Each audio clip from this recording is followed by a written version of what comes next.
people will come by. Maybe we'll get some other people on. And we're live, and with me I have the Wizard Magog. Welcome, Magog.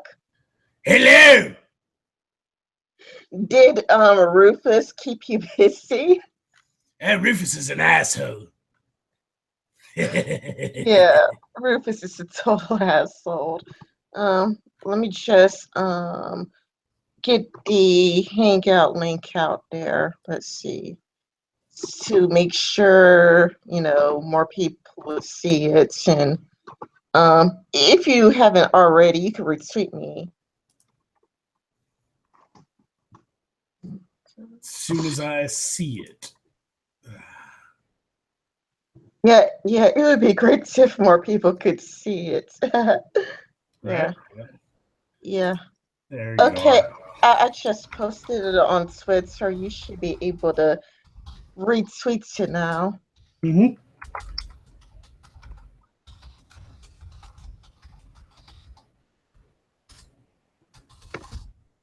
There we go. Hello, Maxper. Maxper's on chats right now. So far, he's the only one on chat. Hello, Max Bear. Yeah. Oh, and by the way, I mean, would you be willing to occasionally talk to the people on chat? Oh yeah, I do all the time. Oh yeah, that would be cool. Yes. So yeah. It's not my first rodeo.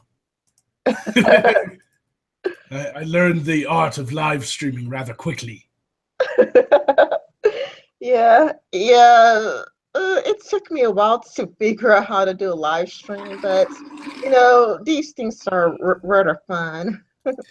So this was a long time coming. I remember you messaged me when I had only like 800 subs.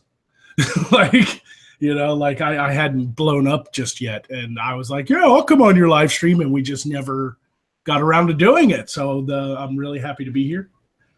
Thanks for having me on, the lovely Rin. Yeah, it was, I think it was Failure Hates You that brought you up to me and Tyler. Like, me and Tyler Preston were talking to like Failure Hates You, and he really wanted to get your name out there, wanted everybody to hear you. And then me and Tyler heard of you, and we're like, wow, this guy is amazing. This guy is fantastic. And I think it was 300 at the time.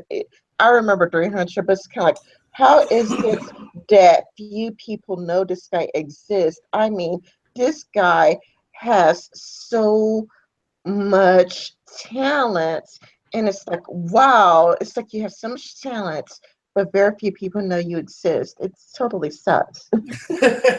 Yes, worship me. Yes, worship him now, you bastards. No, it's the nature of the internet. People have to discover you. Yeah. It doesn't matter how talented you are. You got to get shared around. People have to retweet your videos. People have to share it on message boards and, try to get you a bigger audience. And when people don't do that, then it builds very slowly. But I'm doing pretty good because I think when you first saw me was definitely before Tyler Preston hit me up for a guest video. And yeah, because it was Failure Hates You and Tyler Preston, and me and Tyler Preston heard of you for the first time at the same time, because me, Failure Hates You, and Tyler Preston were all in a live stream together, and then me and Tyler were kind of like, yeah, we really want to talk to you. You are the type of person that we would like to talk to and get to know better. yeah, Tyler is my very best black friend. Yes, he does work that black magic. That he does. That sexy black magic. Yeah. If it sounds like I'm a little far away, it's because I'm smoking at my back door, but I can still hear you and everything. I really got to invest in a headset that has a microphone on it, because my mic's sitting on my desk, and I got to get up to smoke because I don't want to smoke in my apartment, Oh, I can hear you loud and clear. Like, you're coming in very, very clear. Okay, good. Because I every now and again, people will be like, "What are you in the bathroom?" I'm like, "No, I'm smoking at the back door." Yeah, you do sound like you're in a bedroom because there's a bits of an echoey sound. Yeah, it's because I'm not close to the mic, so my voice is echoing in my apartment. But as long as people can hear me, as long as people can hear me. Hello, Peter Bit. So, are you an avid reader or? That's a difficult question to answer. I used to be like hardcore. Like I would read novel after novel after novel. But lately, for the past couple years, I've really just had a lot of trouble just getting into a book. And it's mostly because, one, I'm pretty busy. I work, multiple jobs and I do this and I go to school full time. And when you're reading textbooks, to pass tests, you're not feeling like reading for fun. But also, I'm a writer, and I've been published a couple times. And honestly, I'll pick up a book and I'll put it down after a couple chapters because I'm just like, I'd rather write my own book. Yeah. So I am an avid reader, and I definitely tell people to read, but I just haven't picked up a novel lately that I've just really enjoyed. What books have you written? I wrote a couple horror novels. Stephen King stuff. Fucking nothing really fancy. It's not like I became a bestseller or anything.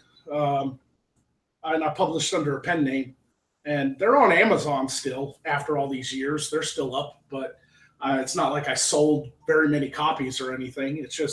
It was just something I enjoyed doing, and I for a time I did want to make a living out of it, but I ended up going to the military instead. Yeah, but please feel free to shill your book. I mean, this is a great channel to shill. I don't mind if people shill their stuff. Feel free to name the titles and feel free to be like, hey, buy my book.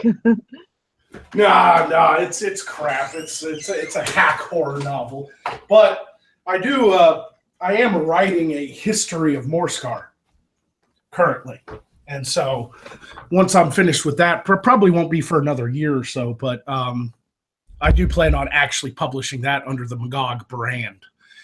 My novels from my last novel I published was like 2012. I mean, it's I've definitely gotten better at writing since my skill has gotten better over the years, with all the practice writing I've done and all the stuff I've done at school and everything like that. So, I don't really care to actually shill my old books. I prefer people to look forward to the future, but if anybody does want to read it out of curiosity, I don't really mind.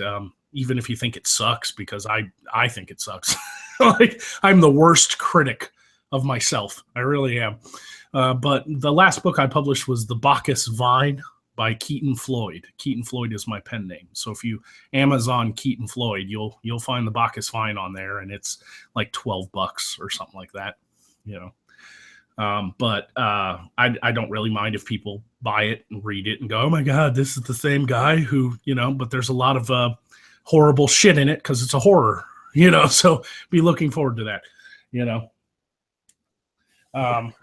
I just enjoy writing horror. I'm a huge fan of horror. And if you can't tell, Magog has kind of a dark sense of humor and stuff. And I grew up reading horror. I think one of the first novels I ever tackled when I was like 12 or 13 years old, pretty young to tackle such a novel, was Bram Stoker's Dracula. And, I've been hooked on horror since the 80s. I love all those old horror movies from the 80s, man. I was a kid. I was watching like Monster Squad and the Freddy Krueger movies, the Nightmare on Elm Street, and Jason, got Friday the 13th and Halloween and all those, and I've just been a horror fan since, and even my mom was kind of an influence on that. She would watch the older horror films and stuff from her generation. So a lot of Hitchcock and Dark Towers, the series and stuff like that. And Twilight Zone. And I'd watch those with her. And I've basically been a horror fan since I was like a little kid. My aunts had me watching Pinhead. I don't know like the name of the fish movie, like what it's actually called, but I do remember like some bald guy with pins all over his head. His name's Pinhead. What's the name of that movie again? Um, that with pins in his head, that's Hellraiser.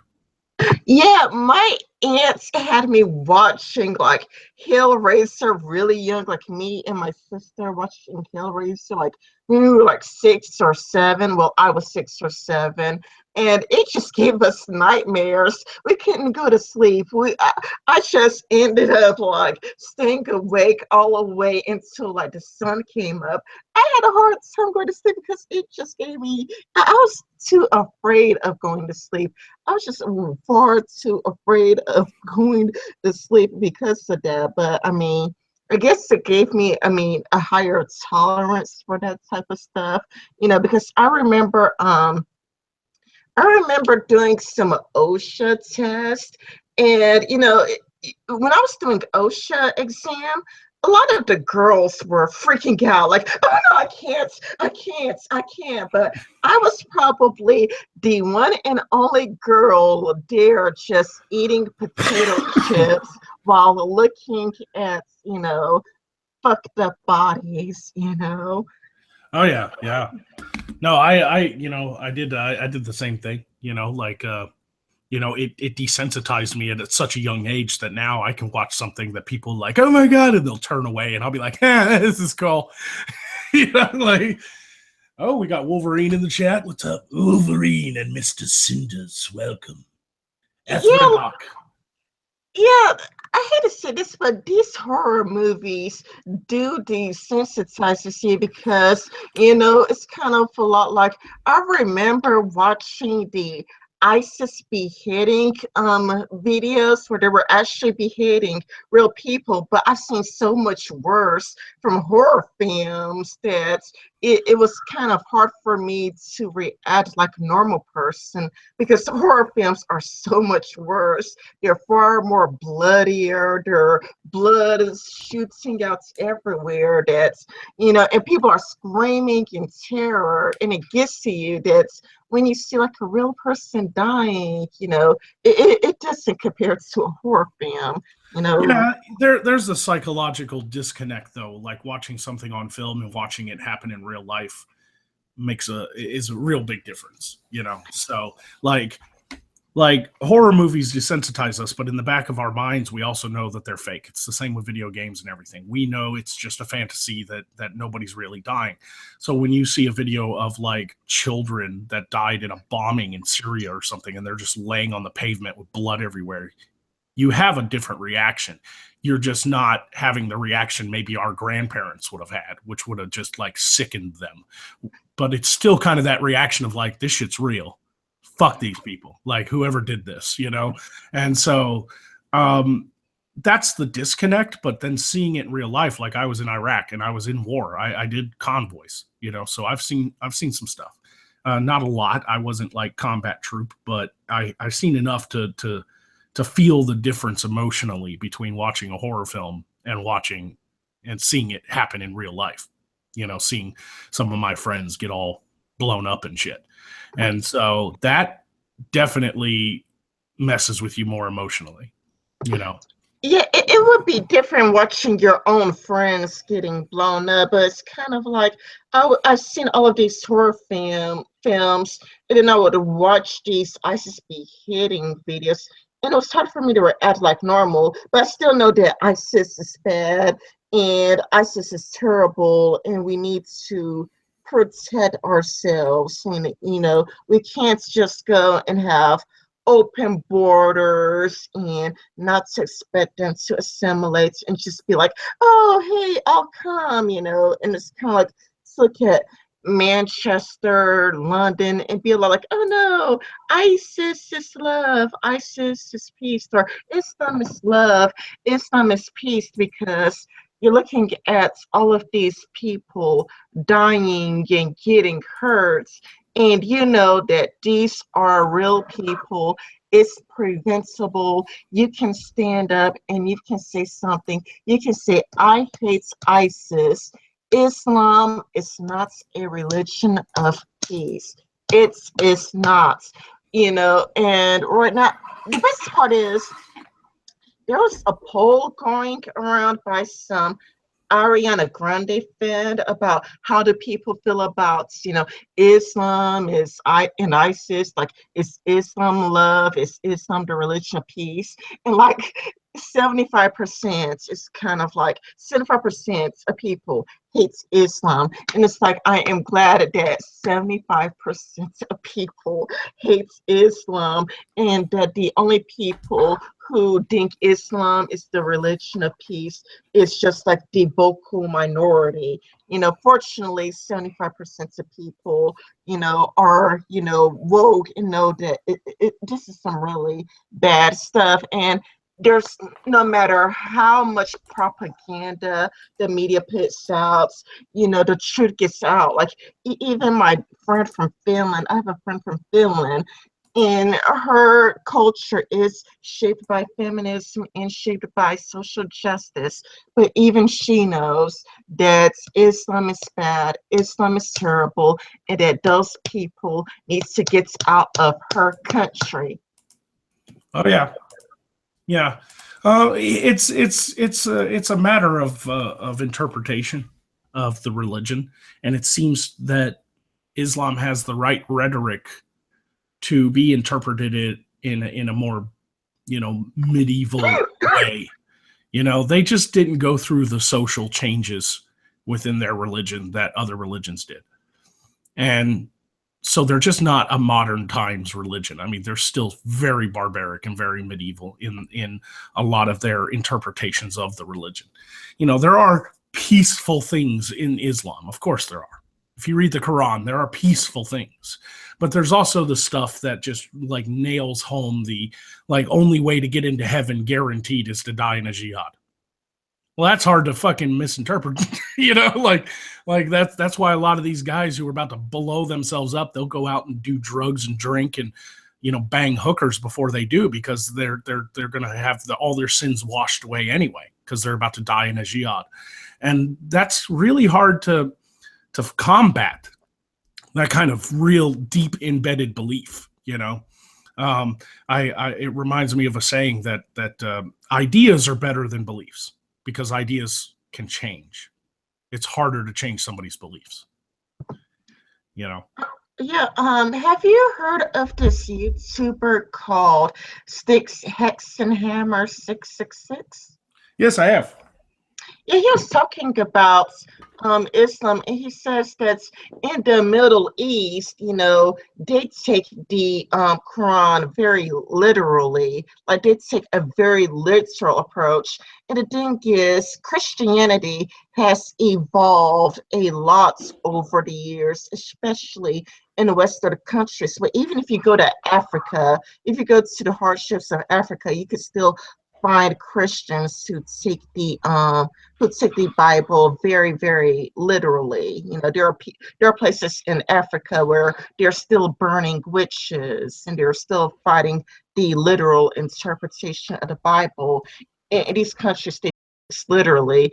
And so when Westerners look at the Quran and they go, that is not real Islam, they're viewing it in the lens of Christianity, and how Christians take things metaphorically, or how it's like, well, it really happened, but it only applied to people in the past. It doesn't apply to people, present day Christians, whereas people who are in Islam, even the Christians in Africa, they did take these things very literally. Yeah, it's about perspective, and our perspective in the Western world comes from the perspective of Western Enlightenment ideals, which is what our entire society is founded on.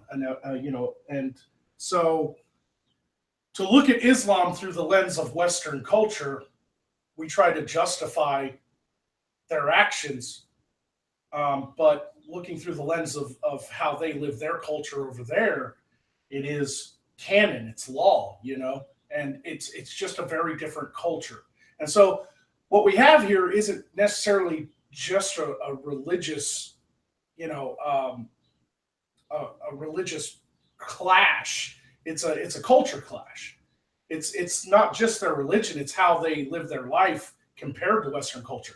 And Middle Eastern culture, which has its basis in Islam, does not mesh well with Western culture at all. Yeah, it won't, because again they take the Quran very, very literally. And Western people, we don't do that because we are we're more spoiled by technology. We like our games, we like the internet, we like music and movies, and we just love indulging in all of these worldly pleasures. And they just don't get us, I think. No, they definitely don't prescribe to the same level of living, you know, definitely. Yeah, though there are those economic migrants that would go to Germany and Finland and try to, leech off the welfare system. So I am glad when countries go, we're getting rid of welfare. We're taking all of you guys off of welfare just for these people to want to leave. Like, when Sargon posted about the Polish MEP saying, the Polish government's like, we're not going to do this welfare thing. You guys got to go to work. And how this Polish MEP was kind of like, these economic migrants, they don't want to stay here. They're expected to work. We don't have welfare here. They want to go to Germany. Or how, these economic migrants are leaving Finland because it's too cold and the food doesn't taste good. Just get rid of welfare and these people will be happy to leave. And it's kind of like, you're not fooling anybody, because it's kind of, even my Finnish friend, my Finnish friend says that you see, like, it's mostly adult males coming through the borders. You don't see any women and children. It's like, where are the women? Where are the small children? No matter how much propaganda you try to use, people are not stupid. They don't see women. They don't see children. They know that they're being lied to. Well, you're right. But we're going to see a pushback eventually. Like, it's going to boil over, and eventually there is going to be a counter movement. I don't know how long it's going to take, but when it happens, it's probably not going to be good for anybody. You mean like an uprising in vigilante justice, right? Most definitely. Yeah, once these like Muslim neighborhoods get established in places like Germany and Paris, and they start putting up posters that this is a Sharia law zone and things like that, and start really trying to push people. Eventually, people can only take so much, and they start to push back. And we're starting to see some of that. We're starting to see in Germany, there's these people that are going out on the streets and beating up Muslims and and shit like that. And it's going to be on a bigger scale, because eventually, no matter how much you try to preach, peace and love and anti-racism and don't be Islamophobic, eventually it's going to happen, because it's happened throughout human history and it repeats itself. We've run into an ideology that is threatening our very existence socially. And we are pack animals by nature, and we're going to fight back. Tribalism will take over, and it's going to be in a counterculture movement. Mark my words, by the end of the year, there's going to be a fucking bloodbath. I don't know who's going to start it. I don't know where it's going to happen, probably on a college campus, but it's going to happen, and then people are going to kind of go, okay, maybe enough's enough, Yeah, I do think, I don't know when, but I do think we're going to see something like this in America, man, because you see these kids acting crazy. They're demanding segregation. I mean, they could call it safe space if they want, but let's call a spade a spade. You're asking for segregation, and that didn't work throughout history. There are examples of segregation not working. Like when you look at Dylan Roof shooting up a black church, there's a reason why he shot up a black church. He knew that there's not going to be a single white person there. or before that, there was like, I know about Black Wall Street, and I believe that it was the KKK that put explosives in Black Wall Street to kill up a bunch of Black people. Because to me, as for segregation, there is no risk of killing a friend. There's no risk of killing a relative. There's no risk of killing somebody you know. I mean, if you're white, there's no risk of killing somebody you know or care about. So you just put explosives, and it's all there. Yeah, and that's an interesting perspective coming, from somebody like myself. I see in the same perspective because I've lived in the South all my life. And there is racism. I know plenty of dumbass rednecks who are just like fucking, just like their granddaddy and their dad before them, because it's passed on, it's passed down, it's taught by the parents. But that kind of racism is even dying out in the South. Like I live right here in Central Arkansas, Little Rock, and Little Rock's one of the most, gang-ridden fucking cities ever, and they're still like I'll go to my school, especially in college campuses, and everybody's way more liberal when it comes to social issues like that. So it's about time that we stop seeing the in-group out-group mentality and start seeing us all as Americans and protect our culture together.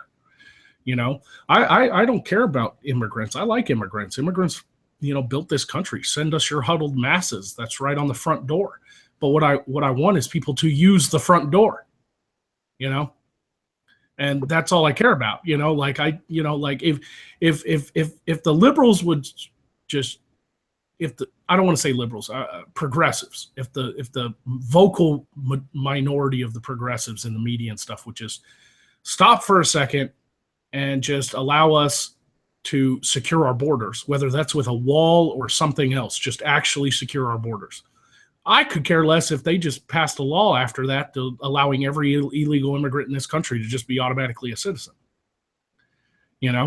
And I'm okay with that simply because as long as we secure our borders and we control the flow of it, once, grandfather everybody else in, I don't care, because it is true that the bulk of immigrants don't actually cause any real harm.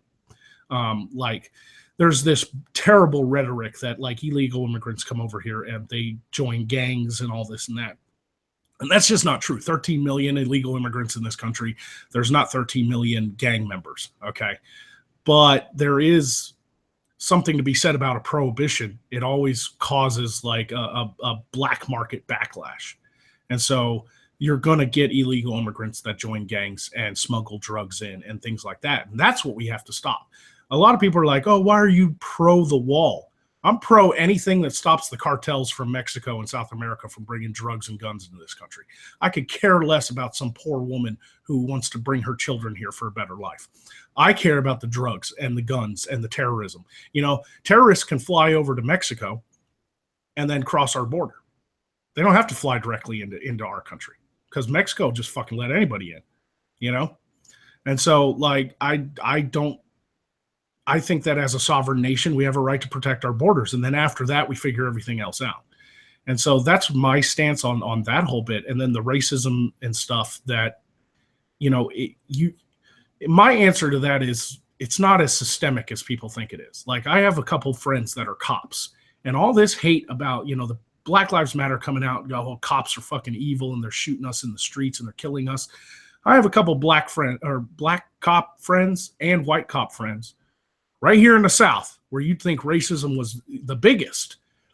And they straight up tell you, when we went to the police academy, they didn't give us a manual on how to deal with black people, instead of white people, like differently. That's not how they're trained. It's not systemic. It's not part of the organization. But you will run into assholes in the world. The world is filled with them. And people just need to accept that and move on. Whatever happened to the days of sticks and stones may break my bones, but names will never hurt me. You know what? I remember that when I was a kid, Yeah, I understand what you're saying. Like, I'm from Alabama, and, Hollywood portrays Alabama as this really racist place filled with rednecks, and racism isn't as bad as they portrayed it.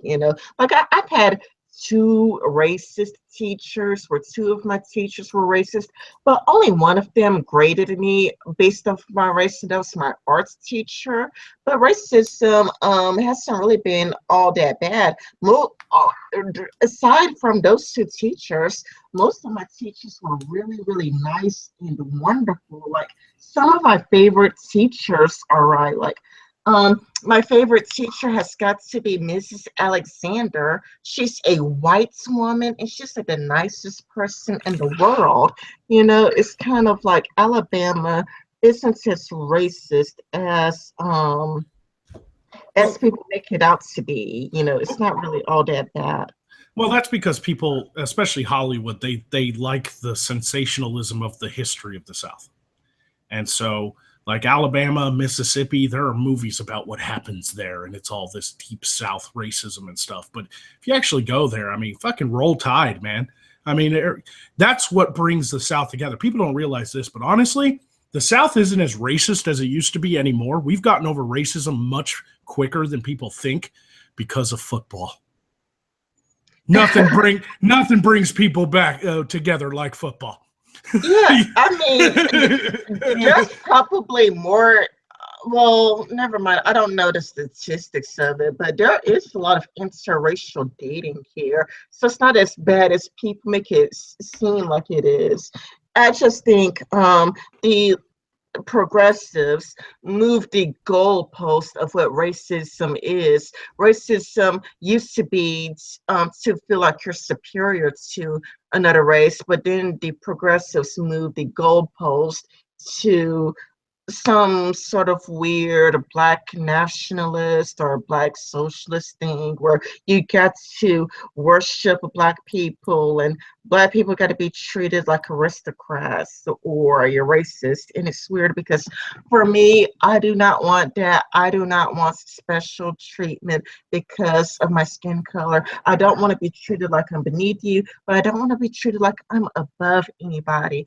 I want to be treated like you're equal, and I just want a person to treat me like they would treat a white person. Like if I'm being a piece of shit, I want you to call me out on it. I want you to say, Ran, you're being a bitch right now. I'm just being honest with you, Ran, you're being a bitch, and stop being a bitch, Ran. I don't want to be treated better or worse. I want to be treated like an equal. Yeah, definitely. And like, little break in the conversation. Magog is in the chat. Now we are talking about racism, and I see everyone is equal except for squid people. They are below me. Hey, Omega. And Renita Chen is on the chat. Hey, Renita. Hello. Yes, Renita. Yes. Well, we're about 30 minutes in, so if you want to put the Hangout link in the chat and just have anybody want to join that wants to join can click on it. If you want to do that. Sometimes we do that in streams where we'll go one-on-one for 30 minutes, and then we'll just let whoever they want, come on. So you want to do that? Okay. The Hangout link is in chat now. Yep, there we go. So if somebody wants to hop on, Omegon probably won't because he always has mic difficulties. Well, hopefully we could get Renita. Renita's cool. Yeah. Anybody want to hop on right now and, give their 2 cents about racism in the South? I was raised in the South, and I'm a good old Southern boy, but I was also raised in a military family, and I was raised to treat everybody equally. And I think it's just retarded to judge somebody by an arbitrary physical characteristic like skin color. Because you can't help how you were born. So hey, Stigma, what's going on, man? Nothing much. I just met this new person that you just retweeted. How you doing? Yes, Rin. This is Stigma. Hey, Stigma. Hi, how are you? Fine, how are you? Good. I'm just tuned in to some serious talk. Well, it definitely turned serious quick, but I really like this kind of, back and forth because, like, talking with a lovely black woman about racism is something I don't get to do every day. Thank you. I really don't. I really don't. Like, I have black friends who I talk back and forth to about racism. And the way I've conquered racism with my closest black friends has been to make it a joke. When you make something a joke, it loses its power. So, like, I'll walk up, and my black friend will be like, "What's up, cracker?" And I'll be like, "Fuck you, Negro." And then we'll hug. Like, they don't get offended. I don't get offended. And it becomes just a joke. And that's when I think racial barriers get broke down. Maybe that's just my own personal experience. Maybe somebody else has a different experience than that. But that's how we tackle it. And that's how we become brothers, instead of enemies, Barriers break when people stop taking shit seriously. Yeah. Like, all the people that I get along with better that are of a different race than white, handle racism or off-colored jokes or anything like that with absolutely no offense. Or in fact, they'll own it and laugh. And that's when people are like, "Oh, you're cool." I have a Filipino friend, and when I found out in the Philippines, their money is called pesos, like in Mexico. Like, it's not the same money, but it's just called pesos. When I found that out, I knocked a box over in front of him, and I was like, "Pick it up, Pedro." And he was like, "Man, I'm from the Philippines." And I was like, "I don't care what part of Mexico you're from," And he laughed, and the rest of the day he was like wearing a sombrero, and he fucking owned it. It was great. I fucking love my friends, because they're like, "Ha, ha, ha, ha," and they just go with it. And I think that's really how you deep. Yeah, it's like the Mexicans migrate to Southeast Asia or something. What's up, Omegon? Good evening, ladies. Hey, How you doing? Fine. How are you doing, Jamaica? Moist. My sound card on my other microphone blew, and I was like, maybe I just use the snowball I was given for Christmas now. Then. I have a snowball too.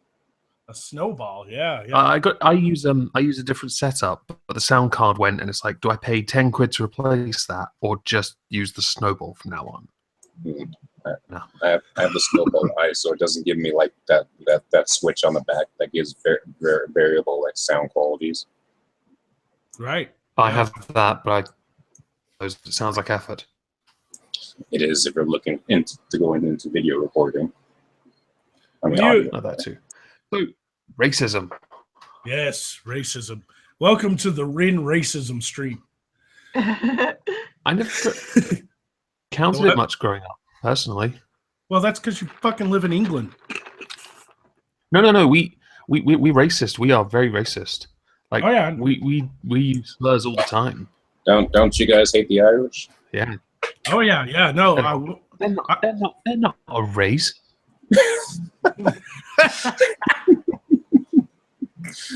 Okay. They are sub people. They're potato people.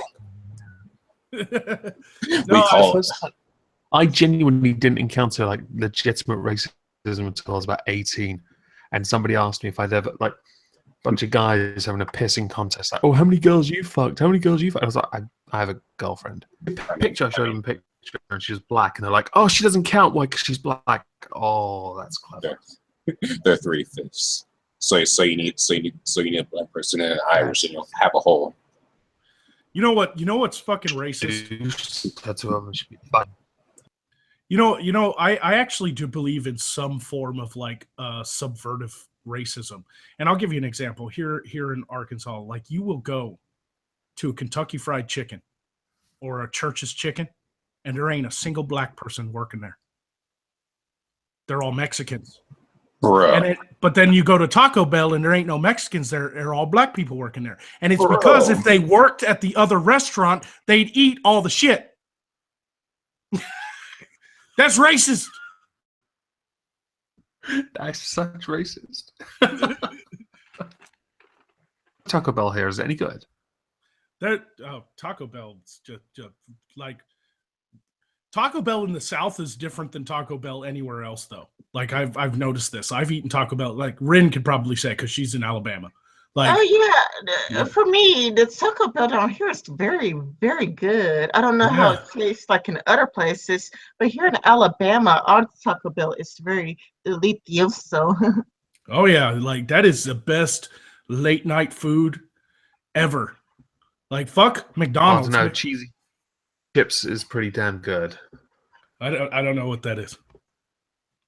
I think they just added that It's to it's the just fries with cheese on. meaning. Oh, Oh, that's weird. And Talking kebab about. meat, which is the lamb doner meat. ah. Sorry, Rin. What did you say? Oh, never mind. I less of misunderstood them. Megan. Yeah, like I don't know. Like, Oh.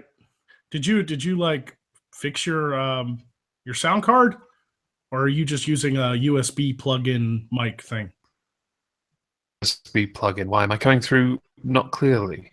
Like you're clear, but like the first word you say is not there, and then the last word you say is not there. Oh, So- that's lovely.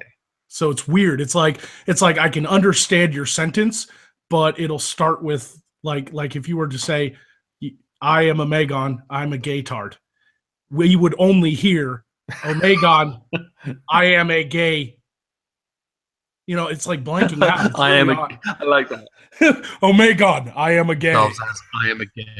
I am a gay. I want people to introduce themselves like that. So, like, I don't know if it's just your internet connection. Maybe it's just your internet connection or something. I don't My know. internet's. Oh, hang on. I know why. Fucking retard. Pretty sure I had something. I had a game updating in the background. That's probably that. Oh, that'd probably do it. Yeah, slows everything down.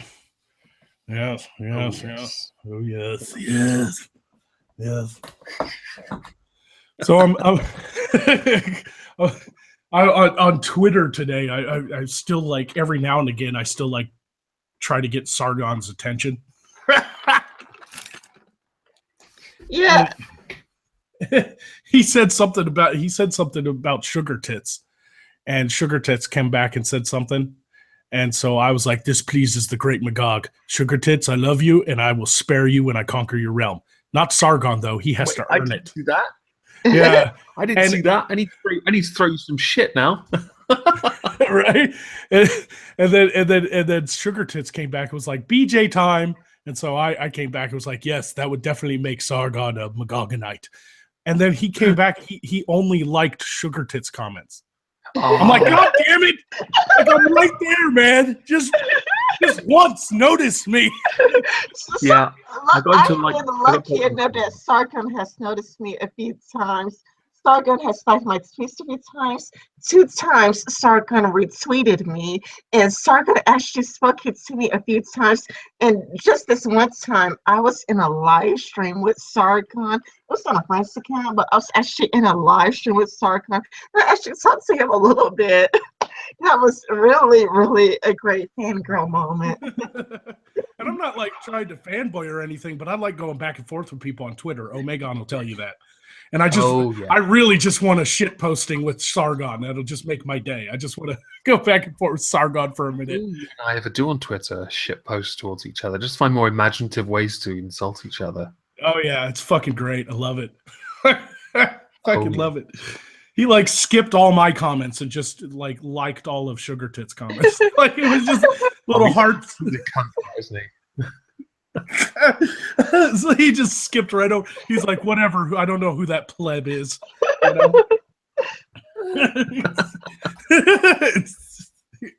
Yeah.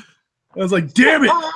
So earlier we were talking about the Mexicans crossing over to America, but for me, the way I was thinking about it is, what's about resources? Because if we keep inviting the Mexicans here, one that creates more competition for jobs, and once we eventually run out of resources, because in America, I wouldn't say that we have unlimited resources. And Yes, we do. We buy all the shit the other world sells us.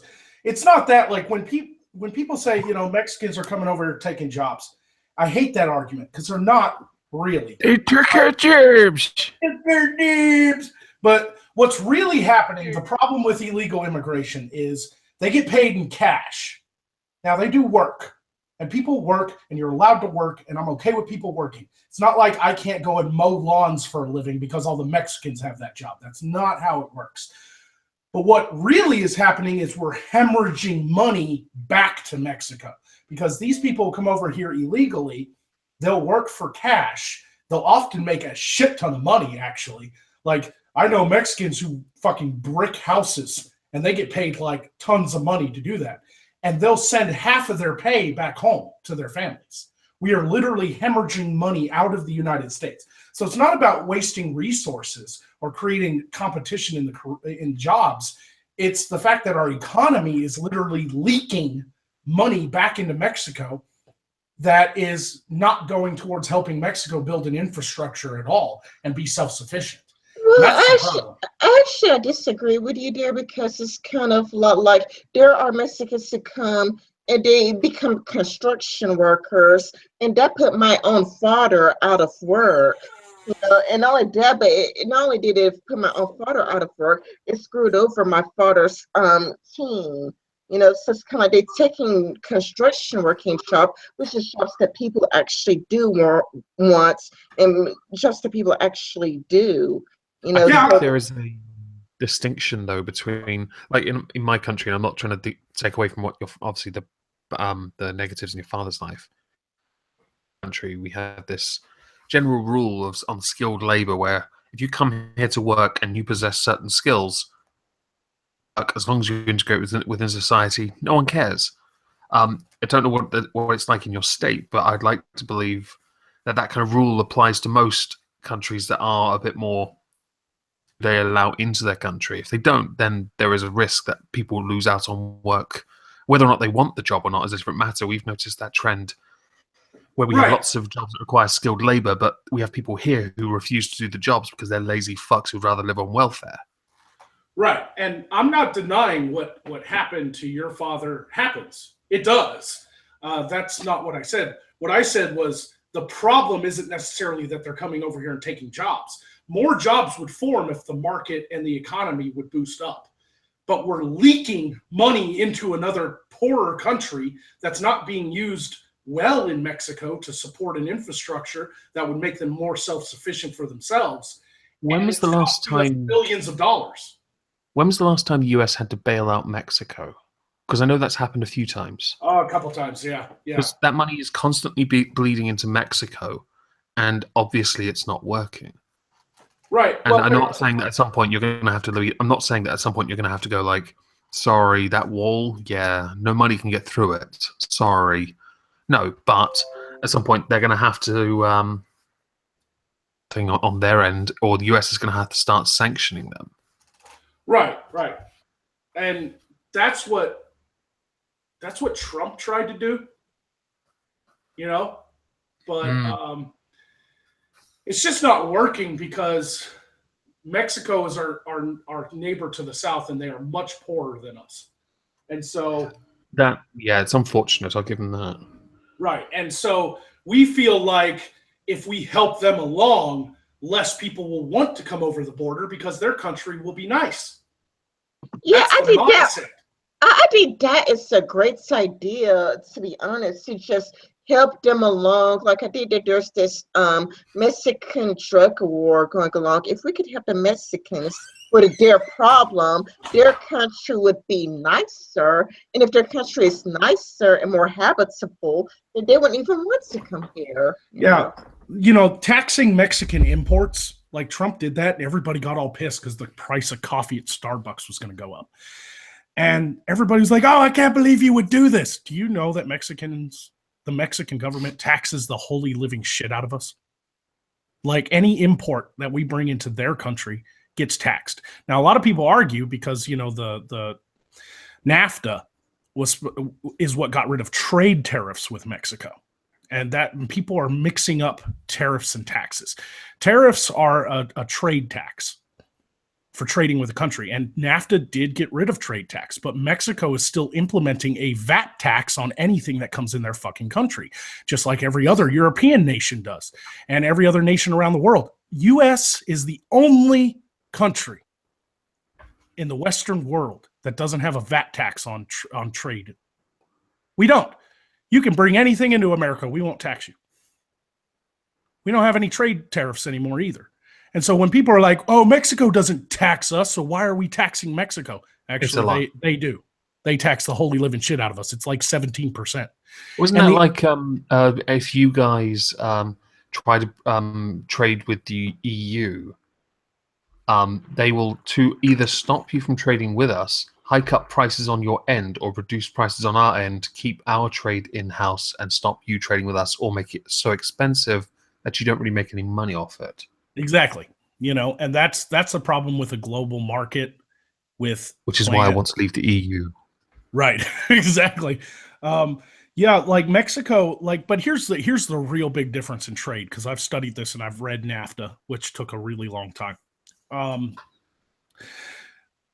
Mexico's imports to the United States are mostly, like 40% of their imports are coffee. It's coffee. That's it. Coffee. Awesome.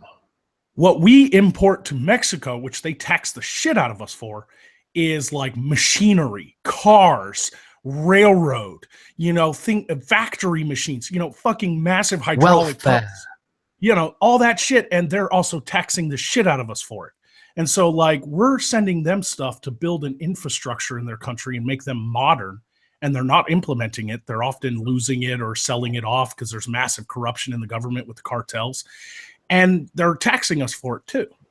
So not only are they buying really great shit that we make to build their country up and not utilizing it, but they're also taxing the hell out of us so that they can get paid. It's just massive hemorrhaging of money into Mexico, just billions of dollars a year, billions of dollars a year into Mexico. And it just goes nowhere. Mexico has been shit forever. They're not building their railroad systems. They're not building their infrastructure. They're not building their power, their fucking, power plants or anything like that, like they're supposed to be doing. And yet we continually send them really good shit. And what do they send us? Fucking coffee and corn. You know what this reminds me of?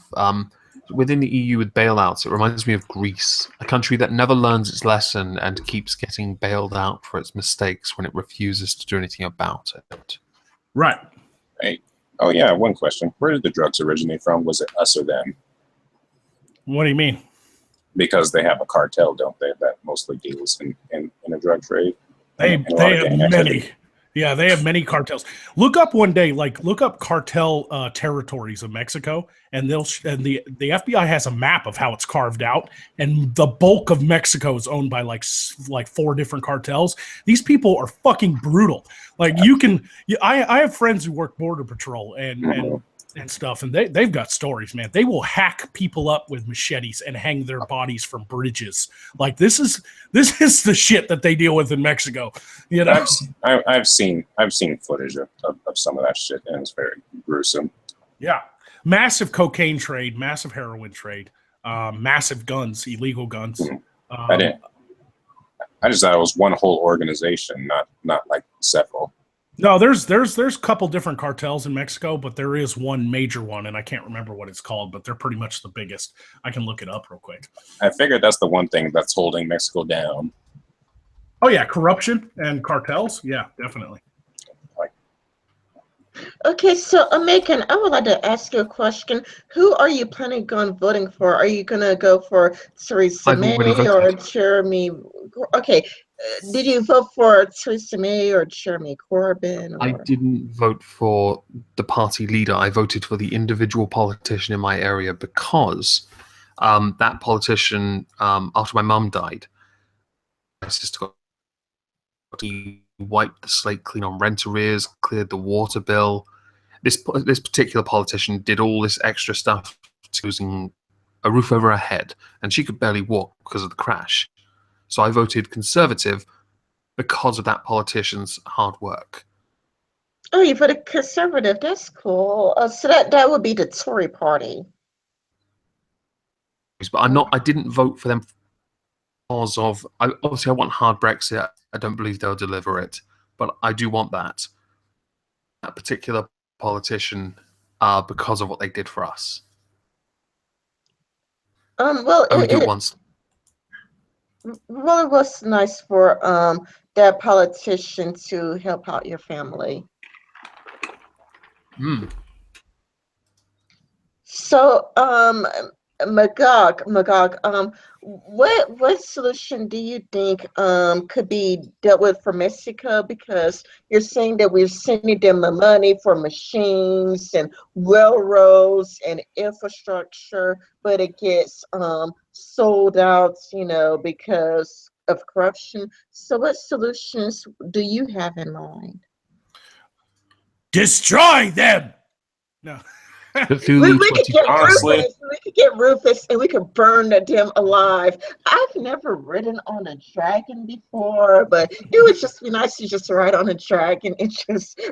I do have a solution for everyone. I have a solution that everyone benefits from. It's Cthulhu and Magog 2020. Yep. No lives matter. Let's That's end it 3 all. years from now. You can all bloody well wait. I want to have a laugh at Trump's expense. Well, Yeah. that's definitely going to have to be a T-shirt. No lives Yeah, matter. it is. We're going to have to do I'll start on the art now, and we're going to do Omega and Magog 2020. Okay, Yeah. but where does Rufus fits into this, though? I really like Rufus. But to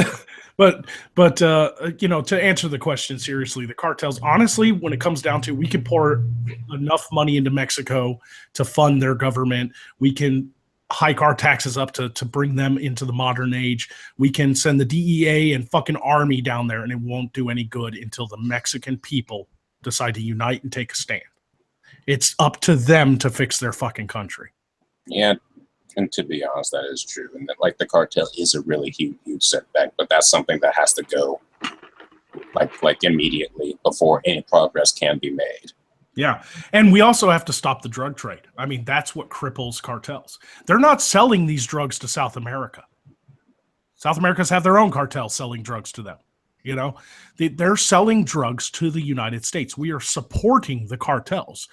Now, that's a hard pill to swallow because there's, the drug trade is a huge thing, and the illegal weapons trade. Yeah. And it's impossible to crack down on it unless we have the funding. And unfortunately, every time we get a president who's like, let's build a wall and put like 10 million fucking troops on the border, and stop every plane that comes in, stop every boat that comes in, like, let's secure our borders. The fucking progressives come out of nowhere and turn it into a race issue. Oh, you just hate Mexicans. Well, wait a minute. What if we just legalized marijuana? If we start selling our own marijuana, and if people could grow marijuana in the States, wouldn't that deal with the Mexican drug cartels? No, Yes, but you still Just really quickly, I promised I'd jump on someone's 1,000 sub stream, so I'm going to hop out. Thank you very much for letting me not talk shit with Magog for once. Farewell. Right? Thanks, Omega, man. We'll catch you later, buddy. But Ren, you have to also consider that there's heroin, cocaine, and meth, the hard drugs. Yeah, like, if we legalize marijuana, the cartels would maybe take $1 billion a year hit, and we're pouring $8 billion into the DEA to investigate the cartels anyway. Like, they wouldn't take that big of a hit. We got to stop the cocaine, the heroin, and the meth, the hard stuff, Yeah, the real illegal shit. Yeah. Like, marijuana is a non-issue. Yeah, marijuana literally would not put a dent in the cartel. Yeah, it's not what they primarily trade in. No, to be honest, it's pure cocaine. It's a pure cocaine trade. Massive cocaine. A lot of people are like, oh, that's Colombia. No, Mexico has more cocaine than fucking anybody. Well, what if we start selling other type drugs in America, like, I don't know, hydrocodone? Hydrocodone does cause intense euphoria. Maybe it could be sold through the doctors, and people could just legally get like hydrocodone under the doctors. So getting cocaine and meth would seem kind of pointless, since usually people do just for a sense of euphoria and stress relief. So if you could get that through hydrocodone under the doctors, there will probably be no points of getting cocaine through Mexico. That's not really how it works. You're trying to suggest a counter drug that only we can make and stuff. Yeah, and that's not going to stop people who want cocaine. Like, you can take all the drugs that you want because every drug has its own effect. But ultimately, what it comes down to is we've got to wean the population off of the dependency of illegal drugs. I don't believe that prohibition doesn't work. People want shit that's illegal. Okay. Oh yeah, that doesn't work at all. No, it doesn't work. Yeah, unfortunately, prohibition, it doesn't work. People find a way to like get these drugs. Like so many high school students, they like even in high school, like I think like I don't know 2/3 of the people in my high school like were on pot. So the whole like no prohibition and no drugs that actually doesn't work at all. The funny thing is, prohibition makes illegal things less illegal. When you consider the prohibition era, oh, we're gonna make bootlegging illegal. Oh no, now it's legal again because everyone's doing it.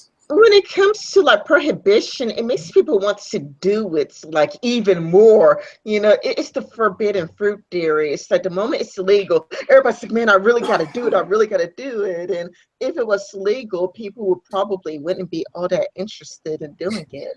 It'll weed them out, I guess. It would, but it wouldn't. The highly addictive nature of these drugs is all the people doing the drugs now are, even if we legalized everything to put a dent in the cartel operations, people would still be addicted to these drugs because they are. It's a dependency issue. I do think that it's partially, I do think it's partially the forbidden fruit theory. That's like once something gets illegal, people need to try it. They just gotta try it because it's illegal. And if we legalized all the drugs, maybe we could do something that they do in like Portugal or the Netherlands, where if you like are addicted to cocaine, instead of them putting you to jail, they put you through rehab instead. Yeah, it's a terrible cycle of like you use drugs, so you're going to jail, and then you're a felon, and so when you finally get out of jail, there's no rehabilitation, and you can't find a job because you're a felon. It's this vicious cycle of just in and out of the prison system, in and out of the prison system. That's why Portugal and the Netherlands have a better system. You get caught doing drugs, they're not going to take you to jail. They're going to take you to rehab. They will exchange the needles for you. They will give you the help that you need. And you wouldn't be considered a felon. They have to criminalize it, and they're just going to give you the help that you need. And also, what I know about Norway, I don't know too much about Norway, but I do know they have a very low recidivism rate. Yeah, but they also have a different situation. It's people often look at other countries and go, why don't we do that? Well, it's also because you have to look at their culture, their region, their environment, how many people they have per capita, like all those things go into any kind of economic, social, structure. Those places breed good people. Yeah. And so like, it's a different, like, where do they get their drugs from? We get massive amounts of drugs from Mexico because of where we are and how big our border is and how open it is and how easy it is to get drugs into this country. Norway's a little bit more cut off. A much smaller border all around. And so like there is something to be said about decriminalizing the use of drugs, but still making the drugs illegal.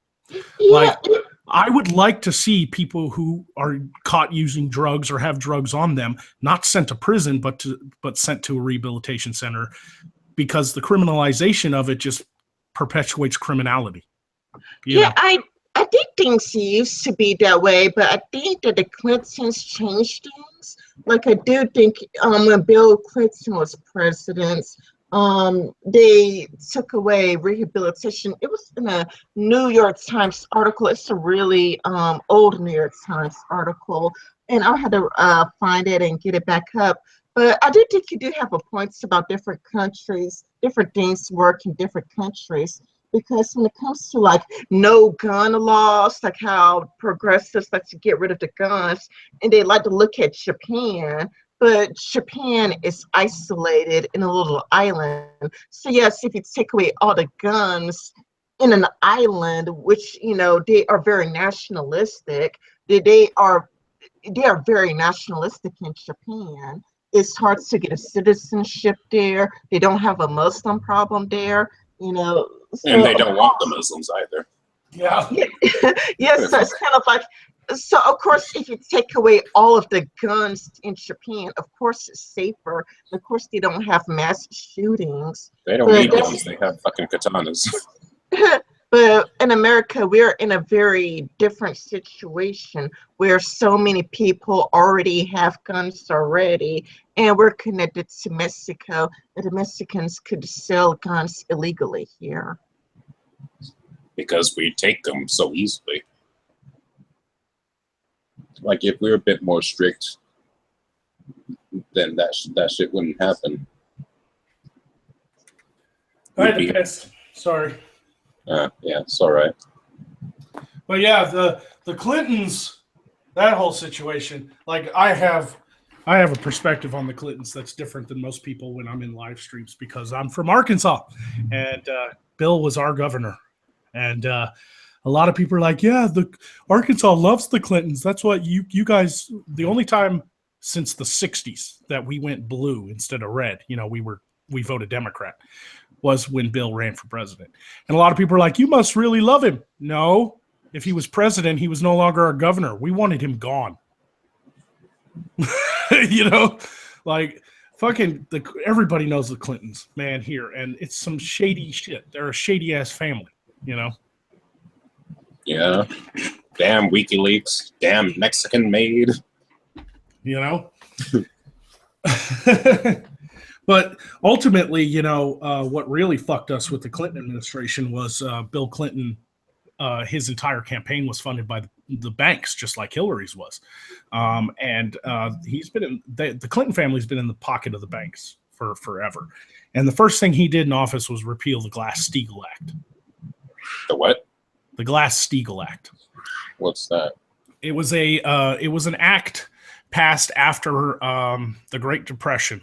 After the stock market crash of the 1920s, it was passed in the early 1930s by Senators Glass and Steagall. That's why it's called the Glass-Steagall Act. It's their last names. The Glass-Steagall Act stated that banks could not use people's interest money from the money they put in their vaults. Personal banks could not use it to invest in the stock market. It was to prevent another stock market crash, because what was happening in the stock market is people would put their money in their checking and savings accounts, right? Right. And then then the bank, to make even more money, would invest the interest off of that money given to them into the stock market to buy subsidies. Well, what crashed the stock market in the 1920s was the Dust Bowl. Suddenly, corn and potatoes and things like that couldn't grow because there was no rain for like half a decade in the Midwest. So farming subsidies dropped dramatically on the stock exchange. It scared the hell out of everybody, and everybody started selling, and it crashed the stock market. So to prevent that from happening again, Glass-Steagall Act was enacted in the early 1930s, and it was to prevent banks from becoming investment firms. Investment firms had to be separate from banks. So if a stock market crash ever happened again, people's money would be safe. The banks wouldn't be able to use the money in their vaults that was given to them by their customers to hold for them to pay off debts. And so, is anybody? What was it? It's a Wonderful Life, I think, was a movie where he was the manager at a bank, and they were celebrating the fact that they had $1 left in the vault, which means they could keep their doors open. Wow. That's what happened, because they had to get, people were pulling their monies out of the bank before the bank could use it to fucking pay off debts. And so the Glass-Steagall Act was a great thing. And after the Glass-Steagall Act was passed, America saw 60 years of prosperity, even through wars, even through World War II, even through the Vietnam War, the Korean War. We saw unprecedented economic growth. Okay. Wow. And it's because banks could not fucking have investment departments. They had to be a separate entity altogether. 1990s rolls around, Bill Clinton gets elected, and the first thing his fucking administration did was repeal the Glass-Steagall Act. After 1990s, after the mid 1990s, 1996, all of a sudden you walk into a bank, they got an investment. That's department. retarded, though. That's Yeah. going backwards. Yep. And so now you can go to any bank and they'll have an investment guy. And you can go in and invest in 401ks and all this and that. And it was done by the Clintons because they were backed by the banks for their campaign and they believed in the world bank economy. That's what they believed in. And they were like, oh, we're too prosperous and powerful. We don't need this antiquated Glass-Steagall Act anymore. Let's get rid of it. Yeah. What happened 10 years later? Yeah. The bubble burst, the housing market fucking crashed, and boom, we're in a fucking recession like we've never seen in this country since the 1930s. Fuck the Clintons. Yeah, but do you think it's also due to the fact that Americans know little about economy, or what do you think? Well, that's part of it. People don't pay attention to politics. They don't study politics unless that's what they want to do for a job. Everyone judges a book by its cover. They only scratch the surface of anything, like politics, religion, just relatively social stuff. You know, you don't have a full perspective unless you look deep into things. Right. It feels like people would rather watch Alex Jones, Fox News, CNN, the Young Turks, rather than watch C-SPAN. Nobody really wants to watch C-SPAN at all, even though that's probably yes, really boring. This is why, yes, people who also watch Hear Ye News. Yes, Hear Ye News. Hear ye. These people are uninformed, Magog. Magog, these people are so uninformed. You should turn them all into peasants. You know, you should really get Rufus, and we could just burn them all alive. I will conquer you. Yes, you can't conquer me. I live in cyberspace. You can't conquer cyberspace. Watch me. Oh, you don't. Watch him. He's got a dragon. He's got Rufus. You know, I believe in Magog. I believe in Rufus. I believe in his magical wisdom.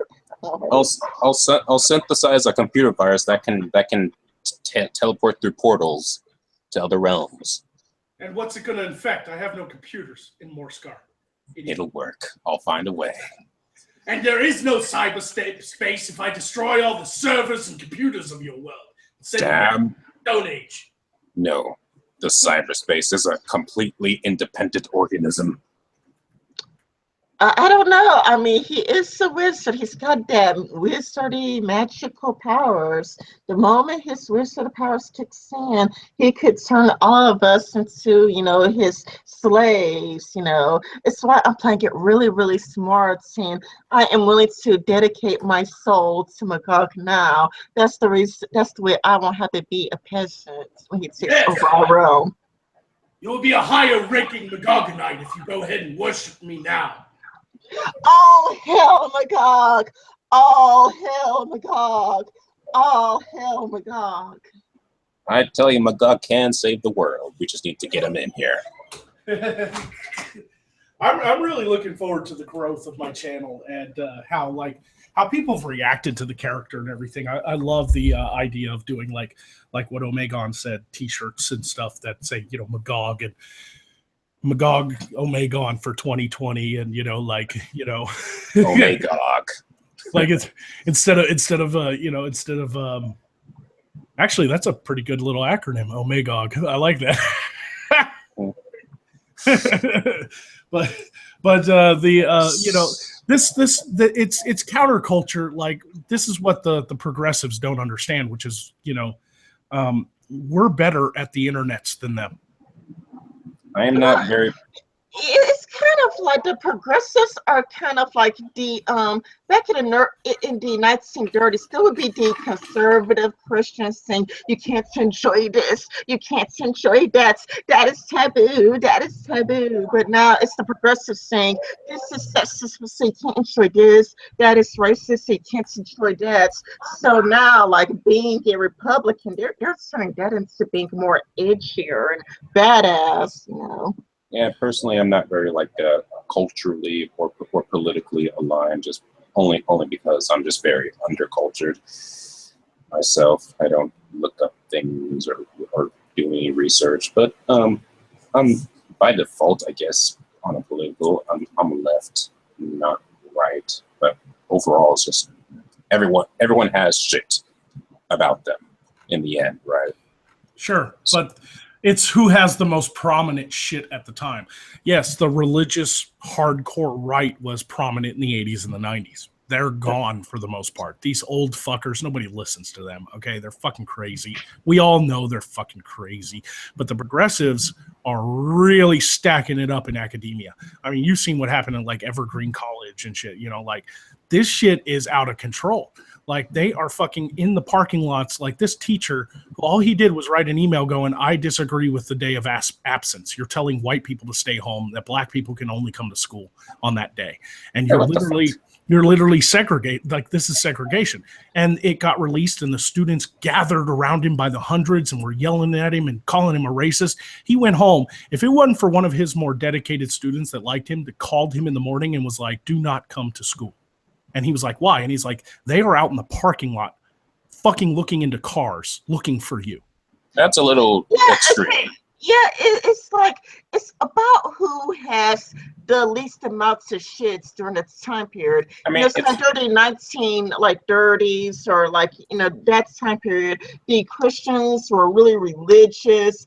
Then we had the shits with the Satanic Panic era where, Christians were too much into people's lives. They were too controlling. So people tended to vote Democrats to get the Christians out of their lives and out of their bedrooms. Now the left is being a problem where, the teachers, like in Evergreen and kids yelling at the teachers or lighting people on fire, like a girl who wore a Trump hat and had her hair lit on fire, or this journalist who was, was getting lit on fire, or, Antifa throwing rocks at people who have their lives in danger for having the wrong opinion. It's kind of a lot like when people are just too much. You know that the other side isn't perfect and the other side has their own sets of flaws. But what you don't want is that you don't want the side that has too much shits at the moment. You just want to go for the person that has the least amount of shits. Yeah, I've always hated the argument that, well, the religious right are the same way. I've always hated that argument. Because last I checked, no matter how hardcore the religious right is about fucking gay marriage or whatever, they're not out in the streets beating people in the heads with bike locks. They're not the ones rioting. Yeah. Well, I'm sorry. The thing is, they hate the religious rights, but they welcome in Muslims. And it's kind of like during the Orlando shooting where a Muslim shot up 49 gay people, they put all the blame on guns. They didn't blame, the Muslims. They put all the blame on the guns. Guns don't kill people. Muslims kill people. So basically, it's like the Muslim didn't do anything wrong because everything is the gun's fault. It's like Thor's hammer. It's just the world is in motion while the hammer is in one specific space at every moment in time. Thor doesn't swing the hammer, nor does the Muslim shoot the gun. The gun shoots itself. The person just follows. And it's kind of like it all depends on who has a gun, because guns could be used to protect people. And there are news articles you can find. If you look for it, you can find articles where a guy's store was getting robbed, and then a good Samaritan with a gun had the robbers at gunpoint, and they called the police. And they allowed the police arrive to take away the robbers. And if the gun hadn't been there, then the person would have been successfully robbed. Yeah, well, it's all about perspective. You and Irene live in the South. We love our guns. But people in the North and people on the West Coast, they don't have the same perspective. They prefer to call the police instead of stand up for themselves. Yeah, the problem with the police is that they probably won't arrive in time. Yeah, it's all about how you think a situation should be dealt with. I mean, sure, cops are a considerable factor, but in the end, self-defense is priority. Yeah, because if you have to wait, 8 minutes for the cops to arrive, you would be dead and the damage would have already been done. But if you has self-defense on your hands, like a gun for self-defense, or at least if you could rely on your neighbors and get your neighbors for safety, because fortunately for me, I'm close to my neighbors. So at least if something happened to me, I could perhaps run to my neighbors and ask them for help. But otherwise, if you don't have any means of self-defense or the ways to help yourself in the here and now, you're pretty much screwed over.